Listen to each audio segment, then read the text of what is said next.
कहते हैं कि पति पत्नी का रिश्ता 7 जन्मों का रिश्ता होता है। आपस में एक दूसरे का भरोसे का डोर ही एक दूसरे से बांधे रखती है।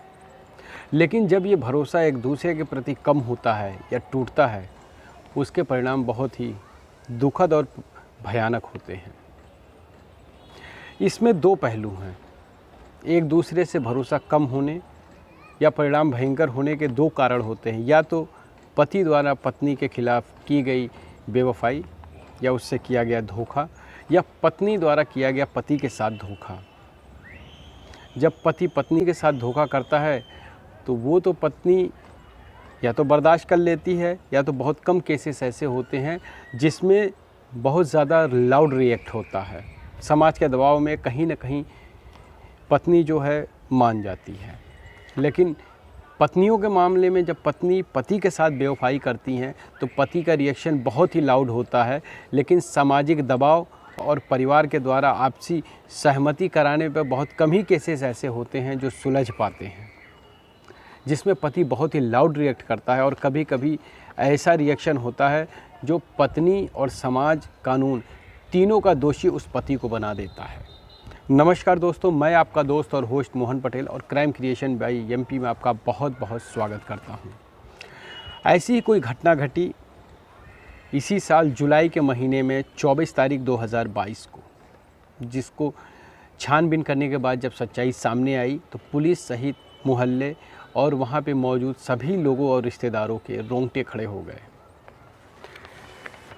दोस्तों, उड़ीसा राज्य की कहानी है ये, जहां झारखंड बॉर्डर से सटे हुए जगह पे एक ज़िला लगता है क्योंझर ज़िले का एक थाना है घटगांव, जहां पे सुमन और रमेश नाम के पति पत्नी रहते थे। उनकी ज़िंदगी आराम से चल रही थी, नया जोड़ा था, सब कुछ अच्छे से चल रहा था। तभी लॉकडाउन का महीना शुरू होता है। जब लॉकडाउन शुरू होता है तो सभी अपने अपने घरों में लगभग से कैद हो जाते हैं। लेकिन जुलाई 24 को जब बातचीत होती है तभी रमेश का एक रिश्तेदार दीपक उसके घर आ जाता है, जिसको देखने के बाद रमेश भी काफ़ी खुश होता है। लेकिन उससे कहीं ज़्यादा खुश उसकी पत्नी होती है, जिसकी खबर रमेश को बिल्कुल भी नहीं होती। लेकिन रमेश के घर जब दीपक आता है तो रमेश काफ़ी खुश होता है कि काफ़ी दिनों बाद कोई पुराना रिश्तेदार हमारे घर आया है, अच्छा समय बीतेगा, एक दूसरे से सुख दुख साझा करेंगे। जिसके बाद शाम को चाय नाश्ता होता है। सुमन भी खुश है, रमेश भी खुश है, उसका आया हुआ दीपक भी खुश है। चाय नाश्ता करने के बाद शाम को सुमन सारी दीपक के पसंद की चीज़ें जल्दी जल्दी से बनाती है, जिसकी खबर रमेश को भी नहीं थी जितनी बारीकी से सुमन तैयारी करती है। खाना बन जाने के बाद जब रमेश जाकर रसोई में देखता है तो वो भी सुमन के द्वारा बनाए गए खानों को देख करके काफ़ी खुश होता है कि चलो मेरे और रिश्तेदार के पसंद के खाने बने हुए हैं। फिर उसके बाद तीनों मिलकर साथ में खाना खाते हैं और स्वादिष्ट खाना खाने के बाद सब उंगलियां चाटते हैं और सुमन की तारीफ़ करते हैं, जिसके बाद सुमन काफ़ी खुश होती है। स्पेशली दीपक के द्वारा की गई तारीफ़ उसको काफ़ी ज़्यादा पसंद आती है। और ये चीज़ रमेश को भी अच्छा लगता है कि चलो कम से कम उसकी पत्नी के द्वारा बनाया गया भोजन किसी मेहमान को बहुत अच्छा लगा। लेकिन उसके बाद थोड़ी देर बातचीत करने के बाद जब हालचाल हो ही रहा था तभी सुमन कहती है कि मुझे तो नींद आ रही, मैं जा रही हूँ सोने।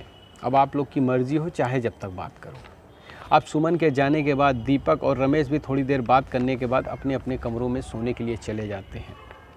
और इधर रमेश अपने बेडरूम में पहुँचने के बाद सुमन को जगाने की कोशिश करता है, कुछ बातें करता है, लेकिन सुमन जानबूझ के सोने का नाटक करती है, उसके बाद का कोई रिएक्शन नहीं देती।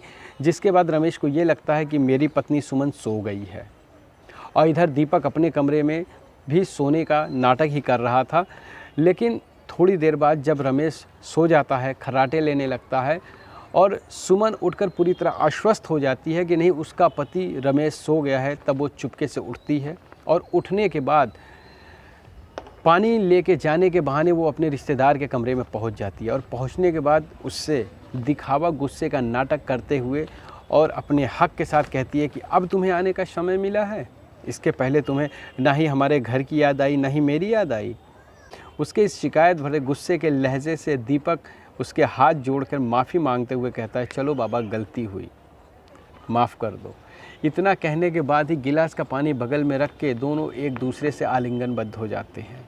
वो दोनों एक दूसरे से मिलने की इतनी बेताबी में थे कि अपने दरवाजे का सिटकनी लगाना भी भूल जाते हैं और कौन है घर में कौन नहीं सारी चीज़ें भूल जाते हैं। इसके बाद काफ़ी देर होने के बाद अचानक से रात में रमेश को जब पानी प्यास लगती है तो वो उठता है और उठने के बाद जब बगल में अपनी पत्नी की तरफ देखता है तो सुमन बिस्तर से गायब थी। जिसके बाद वो चिंतित हो जाता है कि अरे सुमन तो ऐसे कभी कहीं जाती नहीं थी, अचानक से आज कहाँ चली गई। जिसके बाद रमेश अपने बेडरूम में खोजता है, इधर उधर देखता है। जब न पा करके वो सोचता हो सकता है चले दीपक के कमरे में देखते पूछते शायद उसको पता हो कहाँ गई हो। लेकिन इधर रमेश जैसे ही दीपक के कमरे में जाता है और दरवाजे में हाथ लगाता है, चूँकि वो सिटकनी बंद करना भूल गए थे, दरवाज़ा खोलते ही उसकी पत्नी सुमन और रिश्तेदार दीपक को दोनों को आलिंगनबद्ध आपत्तिजनक अवस्था में देखकर रमेश की आंखों में खून खौल उठता है। वो गुस्से से लाल हो जाता है और तुरंत जाकर रमेश और पत्नी के ऊपर लात घूंसों की बरसात कर देता है। लात घूंसों की बरसात करते ही जैसे ही रमेश मारना पत्नी को शुरू करता है, उसका रिश्तेदार दीपक मौका पाते ही वहाँ से निकलने की कोशिश करता है। तभी रमेश फिर उसका कॉलर पकड़ कर उसको बेड पे पटक देता है और बगल में पड़ी हुई सरिया उठाकर मारना शुरू कर देता है। और जैसे तैसे दीपक वहाँ से जान बचा के तो भाग लेता है, लेकिन इधर रमेश गुस्से में अपनी पत्नी को इतना मारता है कि वो अधमरी हो जाती है और उसके मार से उसके निजी अंगों में इतना ज़्यादा चोट आती है कि जहाँ से लगातार रक्तस्राव यानी कि ब्लीडिंग होने लगती है। जिसके बाद जब रमेश का गुस्सा शांत होता है तो वो अंदर से अपनी पत्नी की हालत देख के डर जाता है। डरने के बाद वो आनन फानन में घटगांव के ही नज़दीक पंडापाड़ा सामुदायिक स्वास्थ्य केंद्र लेके पहुंचता है, जहां पे डॉक्टर उसकी पत्नी सुमन की हालत देखने के बाद उसे तुरंत क्योंझर जिला मुख्यालय चिकित्सालय में रिफ़र कर देते हैं। जिसके बाद तुरंत रमेश अपनी पत्नी को लेकर वहां से जब जिला चिकित्सालय पहुंचता है तो वहां डॉक्टर उसे आपातकालीन वार्ड में उसको चेक करने के बाद उसे मृत घोषित कर देते हैं। जिसके पहले कि डॉक्टर उससे कुछ पूछताछ कर पाते, रमेश अपनी पत्नी सुमन की डेड बॉडी लेकर बिना अपनी पहचान बताए अंधेरे का फ़ायदा उठाकर वहां से भाग जाता है और भागने के बाद चुपके से अपने घर आता है। और घर आने के बाद अपने घर के पीछे साइड में एक बड़ा सा गड्ढा खोदता। गड्ढा खोदने के बाद अपनी पत्नी की डेड बॉडी यानी कि लाश उसमें डालकर दफन कर देता है और आराम से अपने घर में रहने लगता है।